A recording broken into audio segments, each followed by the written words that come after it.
hills outside Pretoria. It depicts the centuries of struggle not only between white and black, but between the whites themselves. That struggle, etched in stone and memory here, began during the Great Trek from the Cape in 1836. 2 centuries before, the Dutch had landed and killed or colonized the natives. They developed as a separate people, divorced from their homeland. And then the British came. They enforced their ways, their language, and freed the slaves. The Dutch banded together and headed for the unknown interior. The Voortrekkers, as they are called, probably endured more than any of the pioneers of Western history.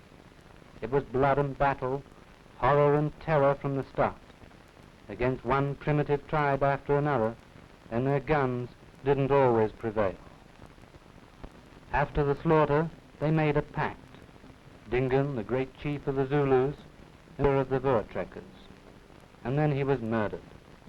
Retief was a man of tremendous courage and integrity, but he believed, as it was written, that equality of black and white was contrary to the laws of God and morality. For his brutal murder, those beliefs formed the birth of apartheid among the surviving Dutch. On the plains of the Transvaal, they stood prepared for their last fight, and there humbled the mighty armies of the Zulu. They moved east into Natal, only to find the British had arrived first, only to trek back again over the mountains. And finally, in 1852, after a trek of 16 years, the Dutch won British recognition of the Transvaal as a republic. 50 years later, the Boer War, and from that bitter struggle between the English and the Afrikaner-speaking whites, the rise of the Nationalist Party. It set out to enforce the clause written into the original Transvaal Constitution, no equality in church or state.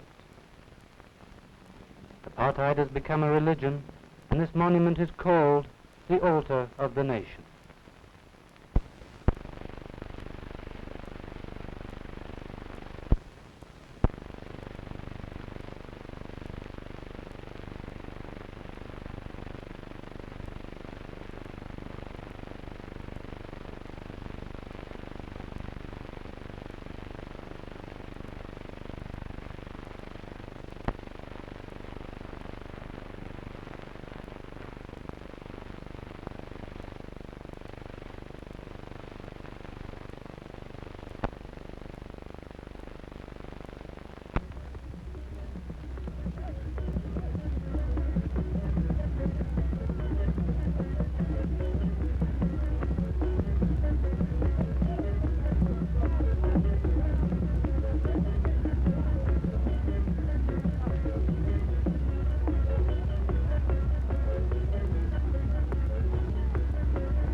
Cato Manor is a somewhat grandiose name for this straggling collection of tin huts where 100,000 Africans huddle together. A group of 9 police were trapped among that number, trapped in narrow alleys and hacked to death. Hours after, the ground still soaked in blood, the municipal buses still burning from the ferociousness of the riot. The motive, it seemed, was largely resentment against authority. I joined the police investigation, and one officer expressed a quiet fear, a fear that the Africans are finding that violence will gain attention to their demands where protests and petitions fail. They are in a sullen mood. When the questioning began, the crowds grew, turning away only from the camera. The police, held titled Manor, are typical, but one exception. Cato Manor is inside the city of Durban, whereas in most of the Union, the segregated areas are far from the big cities. The whites in Durban form the biggest opposition group to apartheid, which makes the rioting all the more serious.